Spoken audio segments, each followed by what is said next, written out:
Hello, everyone, and welcome to the UKMC podcast. I'm your host, Jonathan Lucas, and I'm joined today by two of the finest minds at UKMC. We have our ever charming Jagori.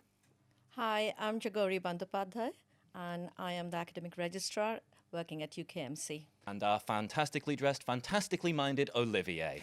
Good morning, Jonathan. Thank you for inviting me. I'm Olivier Sparagano, the Deputy Provost and Professor at UKMC. Fantastic. Thank you both so much for joining me today. We've got a very exciting show in our hands, and I can't wait to get into it. So, for all of our listeners out there, here's a little taste of what we're going to be talking about today. The point of this podcast is to discuss failing your A-levels. Is it the end of your academic journey? We're going to be discussing that myth. Is it true? What are the actual conclusions behind that? And what we can do to support you if you are in that situation. We're also going to be discussing a shift in the industry. The world is changing ever quicker, and we need to be versatile and agile to keep ahead of it, and how we can help our students achieve that. We're also then going to be talking about some student success stories. Our students, our colleagues, our friends who have succeeded in the face of adversity and are currently studying with us and going on to thrive. And then finally, the immediate action steps for our interested parties. If you're thinking that it might be time to start your academic journey, here's some key data for you and some useful dates and information to remember. So, without any further ado, let's get right on into it, shall we? So, breaking the myth. The myth itself. Oh no, I've struggled with my A-levels. It's all over for me. What am I going to do? I'm never going to be a CEO or get that cushy corner office I've always dreamed of. Well, Olivier, can you tell us, is it true? Is it the end of your academic journey if you fail your A-levels? What's interesting, you mentioned the word CEO, Jonathan, because we know some of the CEO do not have A-levels. So if you know about Deborah Meaden from the Dragon's Den, she didn't have any A-level. She's worth around 40 millions. If you think about Richard Branson, he is also with no A-level and has developed an empire. So you can still reach the CEO level with no A-level. Absolutely. How about you, Jagori? And it's coming down to I'm not just talking about CEOs now, but even at UKMC currently, we have students there who have not passed their A-levels, who haven't done so well in their A-levels, and still they're thriving in the degrees that they've chosen to study with us. So we can say categorically, no, it's not true. It's a lie. It's a falsehood. It is not the end of that academic journey, which is great because we know a lot of people are very concerned about A-levels. Speaking for myself personally, there was so much emphasis when I was doing my A-levels, like get your A-levels, get into a good university. The world is your oyster. And we're going to be talking about that a little later on in the show. Is that still the way of the world today? But what I want to first trying to figure out is, where did this idea come from that your A-levels are the beginning and the end of everything? Olivier, in your experience, is it something that is frequent in the industry? It was. I think at one stage, if you wanted to have a senior position, it was more important to have a degree, so you have maybe a chance to be in the senior management team. If you didn't have a degree, it was more difficult for you to be recruited, but it doesn't prevent people to go through the rank internally. Now that the industry is also considering there is maybe other skills that we need. I need my workforce to adapt, as you said at the beginning, to other technologies that maybe are not represented at the university. Then in this case, these enterprises are thinking maybe we need to do other things for having the staff we need with the right skills. What do you think, Yeah, Jagori? absolutely, because the employers very soon realized that just a degree doesn't help doing the job well. So you need the employability skills to do it, like communications and networking or team working, and all these things actually come more handy than a degree. And so the things have shifted now, and even the government agenda on employability. Government is now supporting apprenticeships and foundation degrees and more vocational courses. So it does show us that the shift is towards more skill-based studies these days rather than just traditional degrees. Absolutely. So I think we can see that there are more options now than maybe 20, 30 years ago. Like Jagori said, there are pathways that did not exist a few years ago. So that gives more options to Absolutely. the students, and they can decide if they want a short course, a long course, more practical, more vocational, more academic. That should suit everybody. Absolutely. And there's something you've said there, Jagori, that I think is really important. It's relevancy. It's about understanding what skills you have and what skills employers are looking for. And many of those skills don't come out of traditional qualifications or out of traditional A levels. Speaking personally, I did history, psychology, and drama for my A levels. I have yet to meet an employer who who looked at the job list and go, "Oh, A level in drama. Yep, that's what we wanted." So it's really not about what you've studied; it's about what you've learned, and that's Absolutely. something that we really focus on. I mean, Olivier, what can you tell our listeners about the kind of skills that we want our students to learn? It's interesting when we go through interview panels and we ask the students, what can you bring to the industry? Very often they stick to what they learned during the university. They have difficulty to transfer what I learned at the university. Can I apply that to different kind of industries? And this is what the employer wants, the translation or the transformational skills that you learn that in a setting at the university, but I'm sure you can use that again in a different kind of companies or settings. So that's what they need. But as also we said at the beginning, when you're a student, sometimes you're not in a position to have the responsibility that you will have when you graduate. So very often we don't ask the students, can you deal with a budget? Usually students don't deal with budgets. Can you line manage? No, usually students don't line manage, but then you graduate and you become head of something and they have to Yeah, apply these skills. Yeah. absolutely, and that's why probably because we all our degrees are with the foundation year, and at the foundation year we teach students how to develop these skills, how to prepare themselves for university life, and communication skills and networking skills, teamwork, you name it, like anything that's needed. We give them real life scenarios to work with, so that they can understand that when they go out in the world, what they're going to actually face. And it's not very far away. I think about a few years back now, I'm talking about that, because of the shift at the university, we were all told, because I used to work at a university before this, and we were all told to sort of review our curriculum to get in employability skills within it. And from then onwards, the shift has moved more and more towards work, sort of world of work skills, basically. Absolutely. I mean, those employability skills are really so important, and that's, I think, something that makes us, forgive me, one of the best in the market for employability skills. There's a term that we like to use. It's kind of future ready. Olivier, can you tell us a little bit more about that? Yeah, absolutely. So at UKMC, what we do is that we work, for instance, with the Chamber of Commerce in the 3 regions we are operating in Derby, Newcastle, and Manchester. And through the Chamber of Commerce, we talk to the employers. We talk to them through the local skill improvement plans that is published every year. And that is telling us what the employers are thinking. And so what they are telling us is that, one, they don't have always the right candidates, not the right skills, not the right qualifications, take a long time to recruit people. But at the same time, we know in Manchester, we have a higher unemployment level compared to the national. So we have people looking for jobs, we have employer advertising for a job, and still it doesn't seem they find each other. So I guess as a college at UKMC, we are maybe the bridge now to bring the employers and the students to make sure they have the right skill the employer wants, and we train the students to get that. What do you think, Jagori? Yeah, absolutely. That's what we do. And that's why we take on students from non-traditional backgrounds as well. Like, your topic you started off with, whether they need A levels. No, they don't, because sometimes we judge them by assess them, not judge, assess them by their, the skills that they have got from their experience in whatever they did before. So from non-traditional background and mostly mature students. So I'm not saying that, if you pass your A levels, don't apply to us, but we also look at, because at UKMC, we do believe that it is a fundamental right that, anyone can acquire knowledge. So and we always say it's never too late to join or to aspire for some education. Absolutely. And, talking about that as far as our kind of key demographic, I was actually looking at some data just this morning on what the average age of our students across our 3 campuses and courses are. The average age ranges from 32 up to 37. So really, well, as you said, if you're an A-level completer, absolutely, we're more than happy to take that. That's never going to be a barrier, because that's one of the things we're quite passionate about. We're about removing barriers to education rather than creating more of them.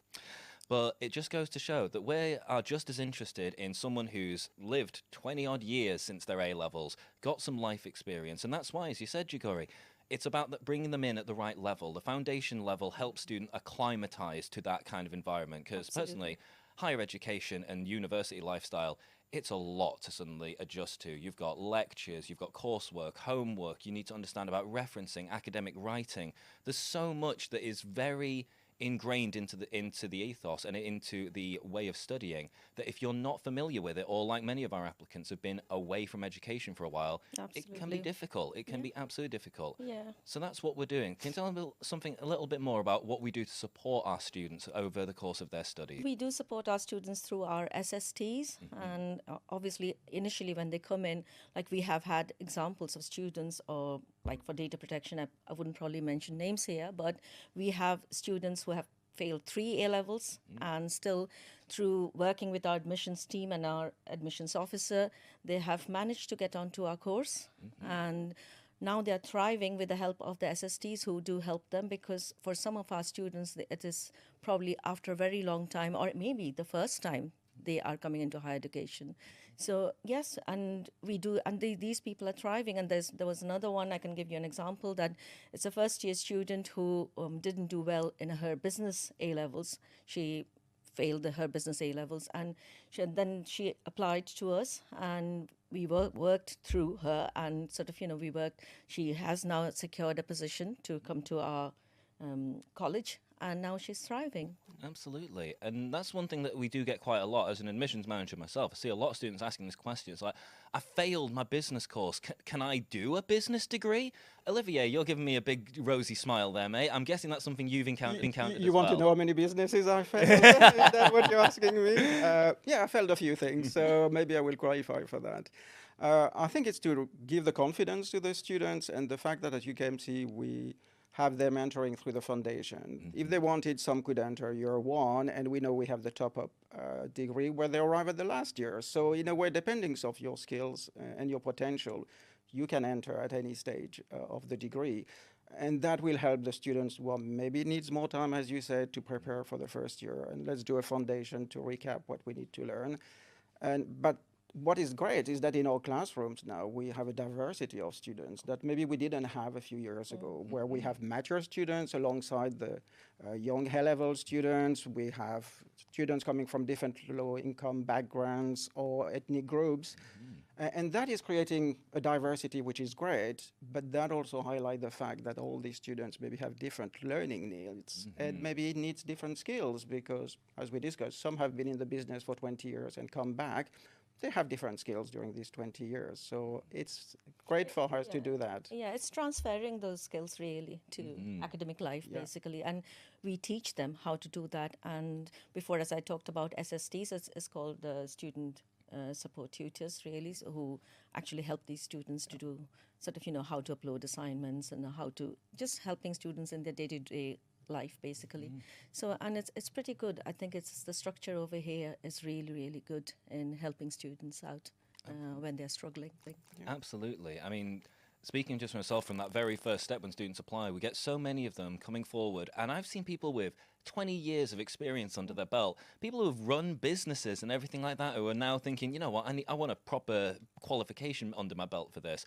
And we'll say to them, okay, well, what kind of skills do you have? And they struggle with the terminology, with wanting to say the right thing or put the right thing down. And sometimes it's just a case of helping them learn about the correct terminology, the correct language. I mean, a great example from my own A levels and university studies was referencing. I struggled so much with Oxford referencing, and it was so difficult. It was a real skill that I had to learn. Still remember how to do it now, like 10 years down the line. So it's really wonderful to hear that we are supporting our students, and that it's a big focus of ours to put the onus on skills rather than just the qualification itself. It's not just about having a bachelor's degree in business. It's about the skills you learn as part of that, because that's what the employers really. Absolutely. And so somebody's name sort of springs to mind at the moment, a member of staff. And I'll let you talk about her because she belongs to your team. She absolutely does. That would be Charlotte. Yes. Yeah, absolutely. Charlotte, lovely girl, absolutely wonderful. Currently on maternity leave at the moment, but still maintaining her studies, which we think is absolutely fantastic. She like so many of our students, struggled a little bit with her level 3 qualifications, got a job. Her mother gave her very little choice. Get out there and get a job. She did. She's been working with us for a couple of years, and she decided, you know what? I want to give this a try. And we were entirely supportive of that. It's one of the reasons that we have so many different learning options, which is something we'll talk about in a moment. But she's doing brilliantly. She passed her interview. She was so nervous in the interview. She was like, I know I'm not the best applicant. We're like, never mind best. We're not worried about best. We just want to know about you, because everyone's got something. And even if you feel like you don't, we'll help you find it. We'll help you get those skills and refine those talents that you have. Because it's all about it's not eagerness. That's not the right word. Enthusiasm. Yeah. It's about wanting to do this course, and that's why we operate the way we do. Yeah.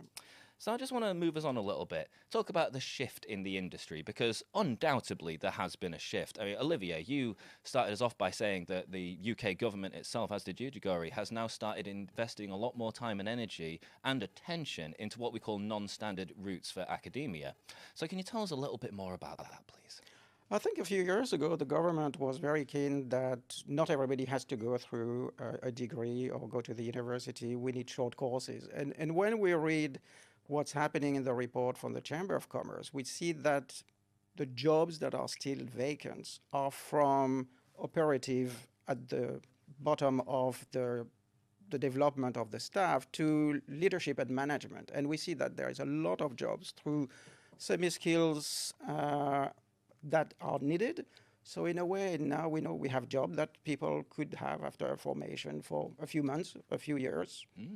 And that is great. In a way, people can decide, that's maybe what I want, that's the job I want. So maybe I don't need 3 or 4 years, maybe I just need a vocational course, and that will give me the job that at the moment are the market. So we need to train all of them. Absolutely. And talking about skills, like, if you see LinkedIn, the top skills that's now showing on LinkedIn are communication skills, leadership skills, and I forget the third one. Communications, leadership, and customer service. Customer service. So these are the top skills that LinkedIn, you can see over there. So obviously, and research is probably at the bottom at the moment. So although I wouldn't say to working in a higher education institution that research is not important. It is, of course, important, but we teach the students how to develop those research skills, as you said before. But so that is the shift. Like, when you see that what employers are looking for, you can tell that the shift is moving towards more and more work-based skills. Absolutely, because at the end of the day, as you say, analysis, research, these are skills that can be taught. But good customer service, the ability to be empathetic, be understanding and patient in the face of adversity, those are, forgive me, I'm sure you can teach them, but it's also a lot more interpersonal. It's an interpersonal skill. It's a personality type. It's something that people are really looking for. And I think this is what now we see in our degrees at UKMC, that it's not just lectures every day. You have to go to the computer suite, but also you have to do a placement. And by doing the placement, you're going to learn other skills that will happen when you go for the industries, and you're going to be in a real scenario. And then you have a project that is maybe associated to the different companies and things like that. So we know they will grab the different skills depending if you're in the classroom, the computer room, or in the placement, and that is important. That's what the employers want. As you said, it's difficult to have customer facing in a classroom because where are the customers? Well, you could say the students are the customers, but somebody has to talk to other customers. So by doing the placement, you go and talk to the other customers and you learn these skills. So I think it's important. Yeah, even like the IT skills. That's, these days with AI and everything, you need that IT skills. And so at UK Management College, we have chosen to give students that skill as well through our digital marketing management scheme program. So I think that's where they learn IT skills as well. So, and talking about interviews that you talked about before, about Charlotte, I just remember that even though if you don't do well in interviews, you said before that Charlotte was nervous about the interview. So even if you don't do well at the interview, we do have provision, don't we? Yeah, absolutely. We want to have the biggest widening participation that we can, is that even those who are failing the entry exams, we want to rescue them. There is, as Jagori said, we want everybody to be able to engage with education. So what we put in place at UKMC is that those who have failed the English test, for instance, we're offering now free English courses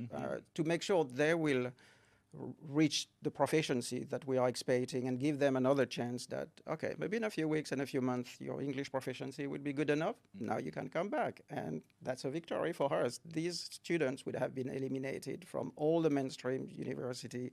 And we wanted to make sure everybody is welcome at UKMC. Yeah, Absolutely. amazing. Like when you come in to work at UKMC, you can see the diverse background our students are from, and it is quite sort of it is heartwarming to see that people are coming forward to gain their education. Maybe they wanted to for a very long time, but they're getting the opportunity now to do it, and it is nice to feel that you're part of that organization. Absolutely. And at the same time, I think we give them a one-to-one support, as you said, with the SST, the student support team, because they have this dialogue with their SST member. Then we know what exactly is your strength, where we can support you. Because at one stage, we can't teach the same skills to everybody in the classroom. They have different experience, different backgrounds. For some, they already have it. For the others, no, they need it. So it's almost now we have an ID card of what the skills are needed. And so the SST will help us to do that. And we are launching a pilot at UKMC where we are going to do emotional intelligence with some of our students. So they have 25 skills that they are going to be evaluated on. And we are going to show to them, these are very good, you have them, you are confident. Those, maybe you need to practice a little bit. But for each of them, it will be maybe different than the others. So each of them will have their own plan, personal plan to develop your own personal skills. And that is great. It's not every skills, every class is for everybody. Now we give an individual support. So you grab the skills that you need. And not only SSTs, we have a well-being team as well. So if there are students who are struggling with their studies or for any reason, it could be something personal, it could be mental health, something, we do offer students that support as well, because they deal with student on a one-to-one basis and develop a plan for them to study the way it would be useful for them. So yeah, we do support students in that way too. Absolutely. And the widening participation has now be so important with the neurodivergent students, for instance, that nobody wanted to talk about a few years ago, but now we want also to welcome them. But of course, because they learn differently, because they see the world differently, we need also to support them differently. We need to engage with them differently. And that's what we do, as Jagori said, with the student well-being and our partner. We want to make sure that depending on the different neurodiversity we have in the classroom, we give the support that they need. So each of them will go on their own journey. Once again, it's Absolutely. a personal journey. Absolutely. It is, and that's level of support that we offer. Obviously, we're not exclusive. I know a lot of institutions, a lot of businesses these days. As I say, we're talking about that shift in industry.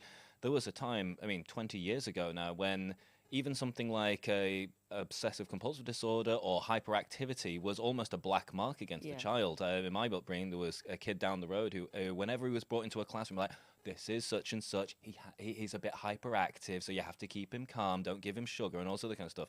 Now, we're much more mindful as a nation, I believe, as a world, of this is not a mark of shame. This is just something about who you are. And part of our time is spent teaching our students, these are not weaknesses. These are just tools in your toolbox. There's something about you that makes you unique and special. And instead of thinking they are not going to fit, now we see that, in fact, they bring their own individuality and they bring different ideas. When your brain is working in a different way, you find different ideas, different options.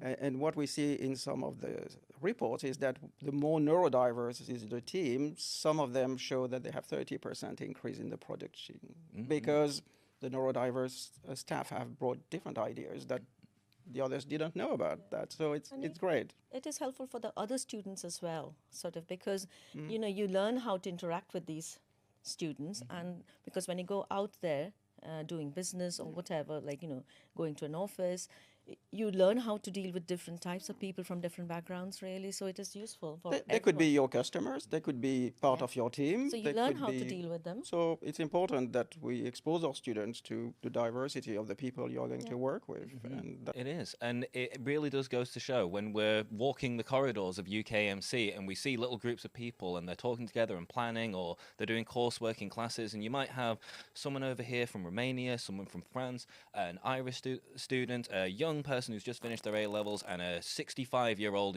who's had more business experience than all the rest of them put together, and they're told, come up with a business plan, and they do, and each one of them has a different idea, and they can all contribute to it. And it's through that experience that some of the best, most dynamic learning situations actually occur. And I think that's absolutely brilliant. That's Absolutely. really focus on. And we actually sow that seed at the foundation level, because one of our modules, which we deliver through our partnership with University of Wolverhampton, it is about project management, and so they learn to do project management in their last module in the first year. So it's maybe one of your questions about the employability. In fact, employability starts at foundation level. We need to make sure you grab different skills. And then it become maybe more technical as you reach the final year. You need to be ready for an interview. You need to be your CV should be ready. But at the foundation, you need also to learn other skills. And so we don't want to wait. We want to make sure they learn every year. Absolutely, absolutely. Just now talk on some of these student success stories. We've mentioned a couple of people so far, and obviously we've had to tweak a couple of names and just for data protective purposes. But one of the ones that really speaks out to me was one of our applicants that we're going to call George Reed in this situation. They were a fantastic person, but they failed their A-levels, didn't know what to do with themselves. They ended up going and working in a nightclub full-time. And then after a few years, I think when they were about 24, they suddenly decided, I can't stay. I'm either going to do this for the rest of my life, or I need to do something different. And it was at that moment that they made the decision to come to university. And they tried, and they were rejected from a few other institutions, even went through a couple of clearings and couldn't get anywhere. They came to us, and while we still have criteria, of course we do, we can't take everybody, unfortunately. We sat down, we worked with them, we talked about their work history, about their qualifications, about what it was that they could really bring to the table, and that underlying motivation. It's like, okay, yeah, you want to get out of there, but what for? What do you want to do with your life? What does your passion speak to? And then after that, we decided, yeah, you know what? They've got everything we need. They've got enough work experience to get onto the program. They've got the enthusiasm and the drive behind it. Let's give them a try. And as you said, Jagori, it's a freely given right for everyone to improve oneself and get access to higher education. Yeah. So, And yeah. what about John? Like, who was struggling? I remember he was struggling with doing a baccalaureate back in his home country. And over here, when he came, our admissions team actually worked with him to get the qualification that he had so far recognized here, and we took it up from there, and now he's successfully studying with us. How about you, Olivier? Yeah, we have a student that we have been recommending to the Chamber of Commerce Award this year, and the student is coming from one of the war zone in the world, and so you can imagine the beginning of the journey was already difficult. The students managed to arrive in UK, unfortunately had a car accident and broke his spine in 3 different places, so that was also a different issue. Tried to develop a business and failed, like we have discussed. It happens, but we all learn from our failure, so that's part of the process. Now he's the student rep, he's supporting the students with their assignments, so he has integrated, he's very well received by the other students. That shows, as you said, the drive and the resilience, because coming from a war zone and crossing half of the world and having accidents and failure in business, you need to be extremely resilient, or you could say enough is enough. But our students are really resilient. That's fantastic. They really are. I mean, that just makes me think of why we like some of our students as mature applicants. We're never disparaging against the younger applicants. But part of the reason that we've developed our courses and offer such a wide range of scheduling and timetabling options is we're aware that some people may have jobs, families, children, all kinds of other commitments.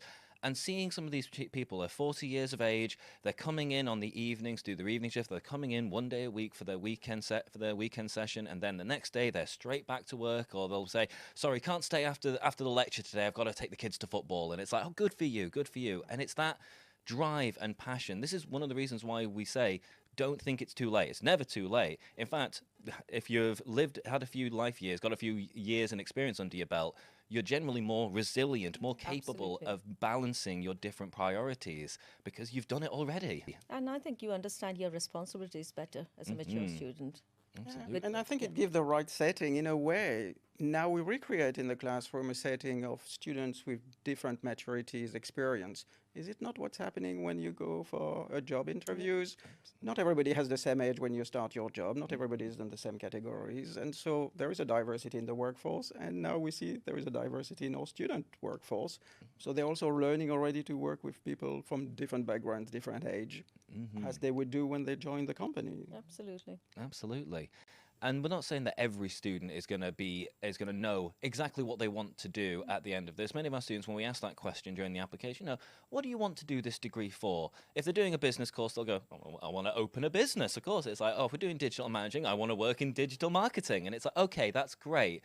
But do you know what else you could do with this? Like, as you were saying about AI and being future ready, this is something that's been quite a hot topic recently. I mean, you can barely walk past a boardroom or open a newspaper without seeing the phrase, AI is making everything better, faster, cheaper.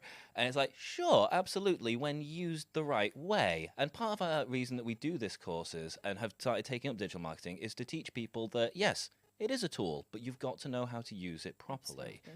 So that's one of the things I really want to just talk about is the kind of modules that our students do study and how we're preparing them for, as it is, not just the world as it is now, but the world in 5 years' time and what their skills and talents they might need to demonstrate. Yeah, that's why I said before, I think about the modules that we cover for our foundation degree, and it is actually full of real life skills and we actually give them examples of real life businesses.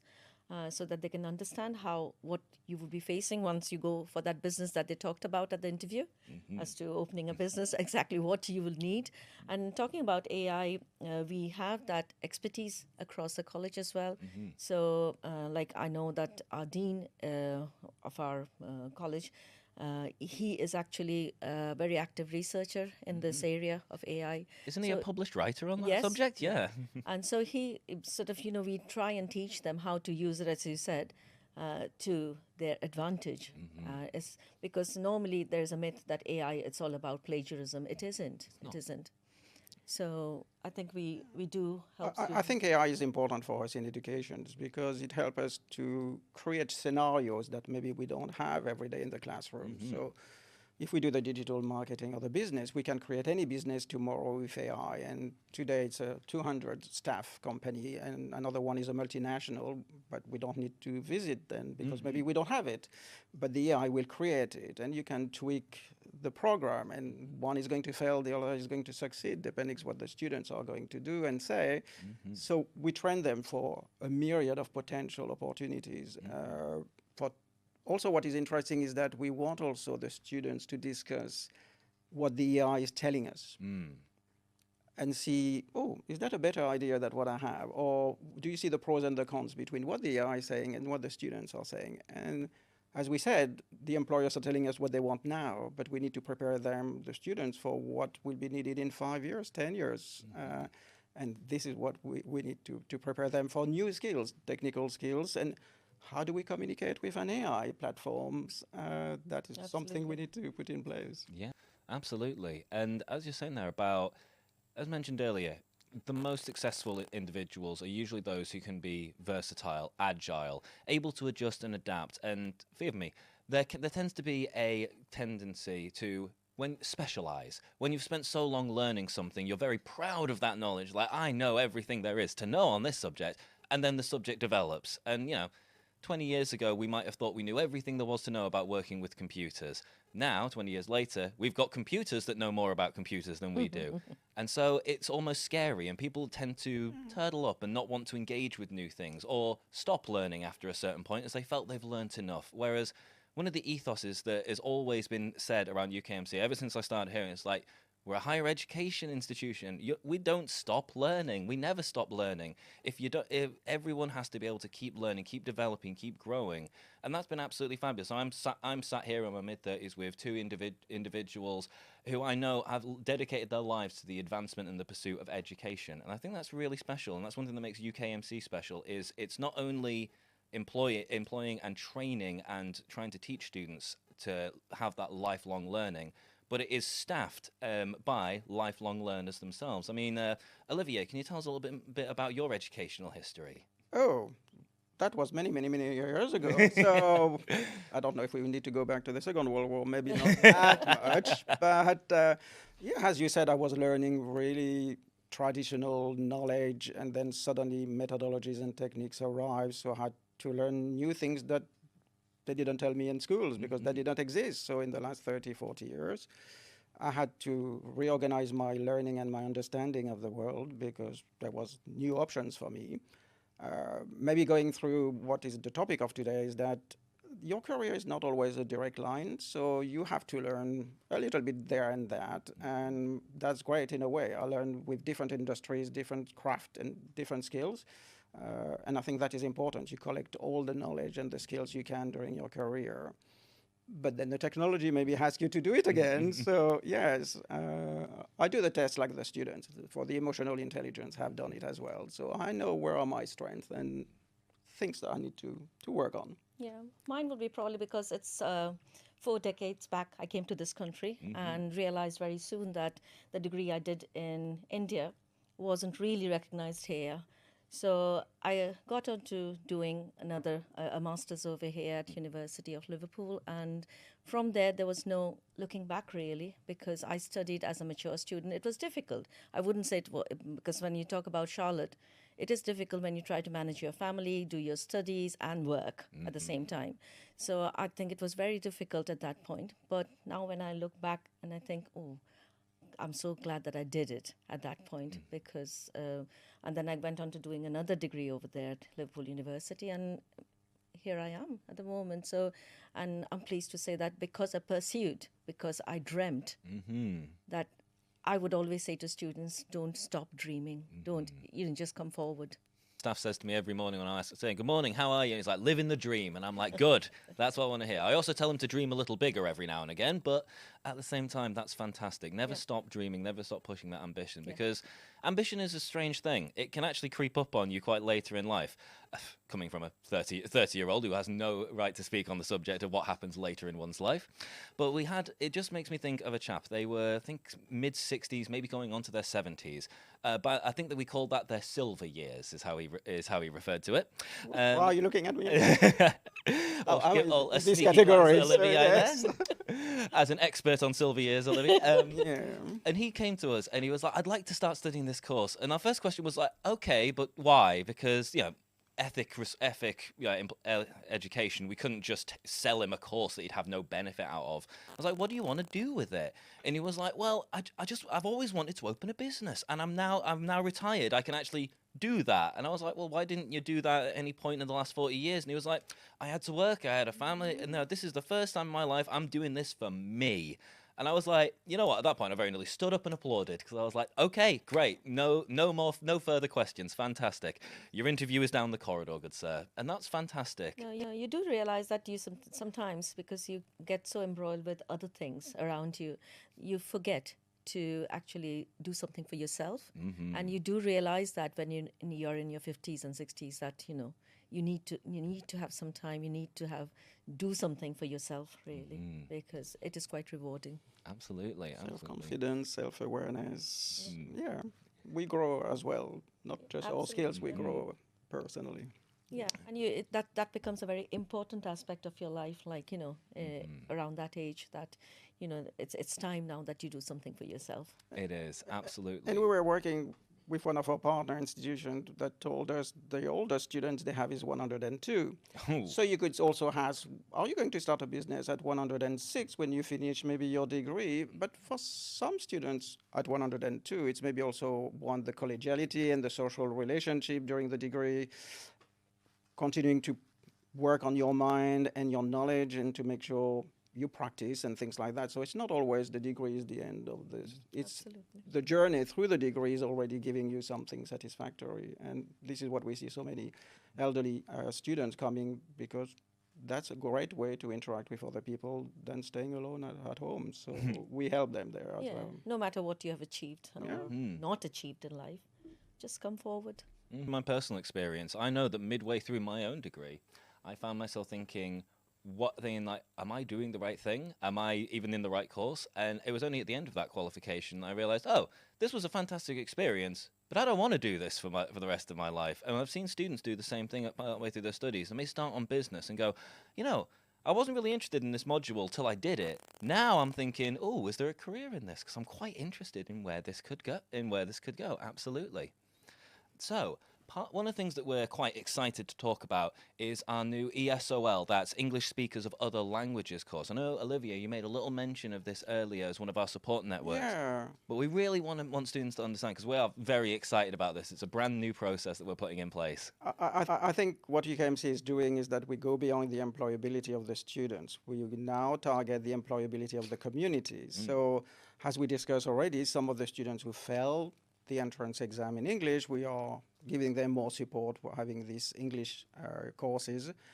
But we also announced to the communities at our events last week that we will offer that for free to all the residents around the campus. So that's also helping the community maybe to master some English proficiency, because we're all coming from different countries. And so we always need a refresher, and maybe to help you to have a better communication and get the better jobs. So we are going to help our current students. We are going to help the students who still didn't pass the entrance. And we also, thanks to the ESOL teachers we will have on our 3 campuses in Derby, Manchester, and Newcastle, we're also going to help the local communities. So UKMC is going beyond supporting students. Now we are supporting the communities around our campuses. And it's also like probably students who are studying with us, if they're struggling in English, they can also take help from those ESOL tutors. Absolutely. And ESOL is so important. It's fantastic. I've had a couple of friends who went on to do ESOL in other countries. I mean, talk about kind of a big dream for a simple countryside lad, but a friend of mine, Mark, he initially trained to be a joiner, just putting up shelves and cupboards and stuff. He met a girl, he decided to go do ESOL, and now he's living in China as a English speaker of other languages teacher. He sends me videos and he sends me chats and everything, and it's incredible the lifestyle he's living. And I was like, how on earth did you go from putting up a cupboard to doing this? And he's like, I don't know, mate. It was just the right qualification at the right time can change your whole trajectory for your life. So when are we starting the ESOL? It has to be soon. Yeah, we have recruited some of them, so we are going to put that maybe for the summer, so we can start to have summer courses for the communities. Has the students who failed the entrance exam for May, maybe to go through that, so we hope they will be ready by September or January next year. Give them a second chance again to come we back always to give us. them a second chance. Of course. Sometimes third also. Yeah, and we plan also to go a little bit beyond than that. We want also to have IT skills and numerical. We know that sometimes we forget things about mathematics and arithmetic and things like that. And we want also to give that to the community and our students to make sure they have all the basics to make sure. Our college is very, very community-based college, basically. We do work with the community. Absolutely. I mean, that's one thing that we do know about UKMC, just from our own personal discussions with you both. I know that we were very careful about where our centres are located, both like, are these good supportive boroughs? We weren't looking for the high-end chrome and glass fancy office, 50 floors and a Starbucks halfway up every staircase. No. We went where the education need was. And I know, Olivier, you've talked to me about this a bit. Yeah, where we are in Manchester, for instance, in Openshaw, which is in the ward of Openshaw and Clinton, they are one of the lowest in terms of incomes, household income. So we know we have very disadvantaged communities that are around us. And this is what is important for us, also to give them a chance maybe to learn new skills, go through courses, and lift up the skills and the potential of our community. So as you said, we are in very low income, but we are trying to support them. So and we have done the same thing for the other campuses as well. Derby and Newcastle were both chosen specifically because of that exact geographical location. And just to quickly mention, when we're talking about ESOL, we're not just talking about applicants who may be coming to the UK from non-English speaking countries. I've met plenty of UK born and bred applicants who struggle with what's known as academic writing. It's not just about the ability to write in English or speak in English or listen and read in English. It's about how you're able to communicate your ideas. One of the things that we see quite a lot is some students who have not been in higher education, when they come and do a part of a writing test, they write in text speak because that's what they're used to writing. Or they'll ask me, they'll put a hand up and like, where's the little red line that tells me I've made a spelling mistake? And it's like, there isn't one. And this is quite a big shock to them. They're not prepared for this. And that, I think, is why our foundation is so important. It is. And that's why I think the ESOL tutors would be very important in that journey as well.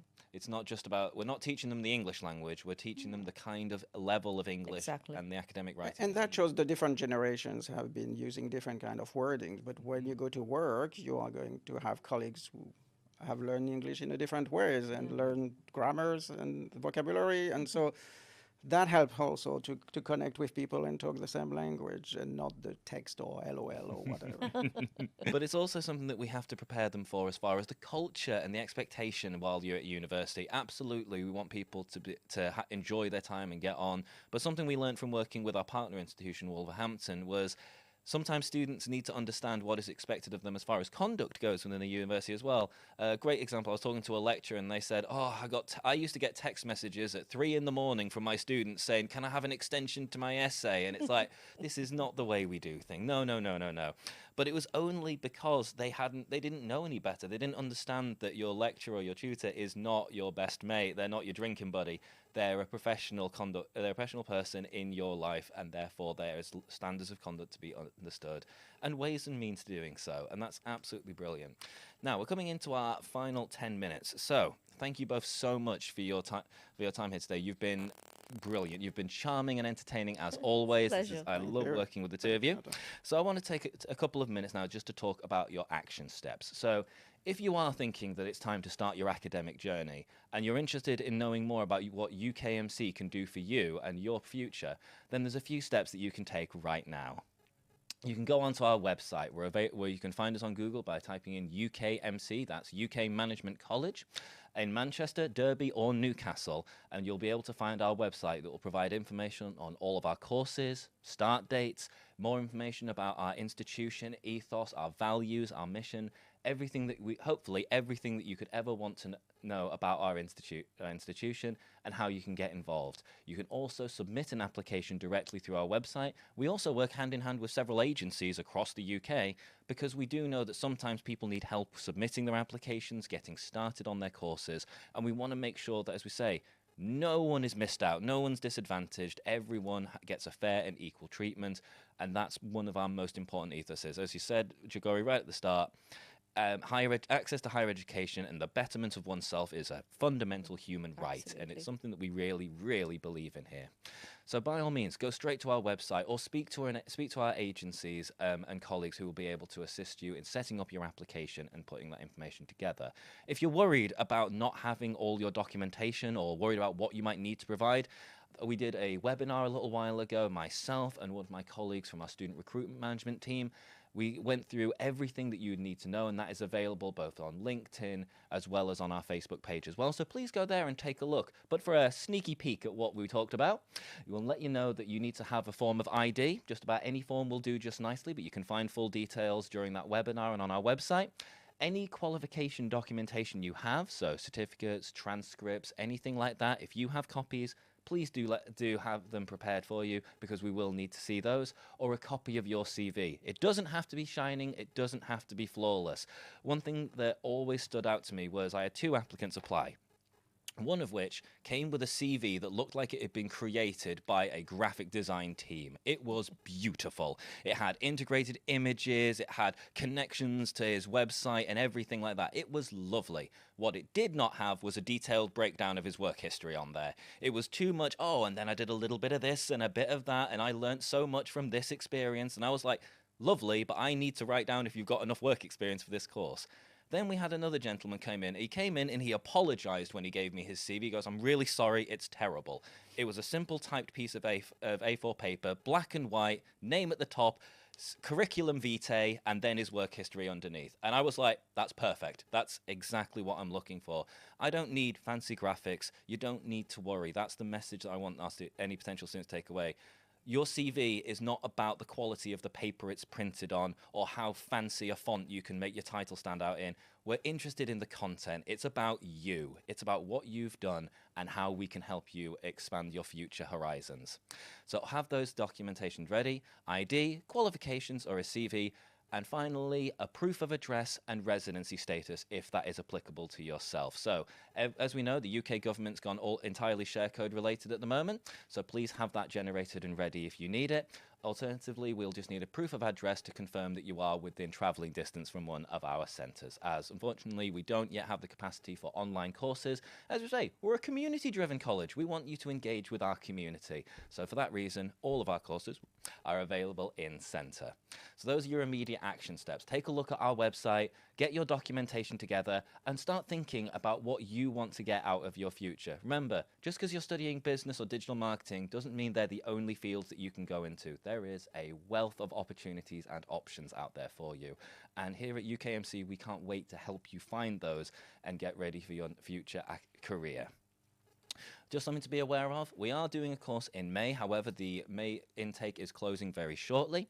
So please, if you are thinking about this and you're not sure if you're ready to commit just yet, look ahead to our September intake. We're already opening recruitment for all of our future students. We're going to be running open days, we're going to be running accessibility sessions for everyone. So please, if you are interested, don't worry about the timekeeping. We will be here for as long as you are and ready to help you whenever you're ready. There's no deadline on the September applications just yet, so whenever you're ready or whenever you're interested in applying, just get in touch with us here at UKMC. And now, just for a few closing thoughts from each of our special guests today. Olivier, any closing thoughts for our listeners?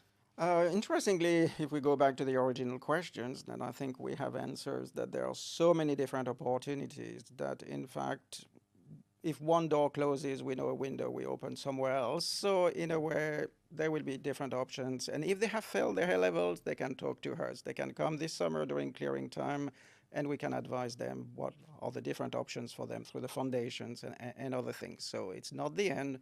We have many solutions for you. Fantastic. I would just add that, it's never stop dreaming, as I said before, and it's never too late to start. So go to that website and see what we can do for you. Thank you very much for joining us today. This has been the UKMC podcast. We hope to have future content for you. I've been Jonathan Lucas, and it's been my pleasure to host you today.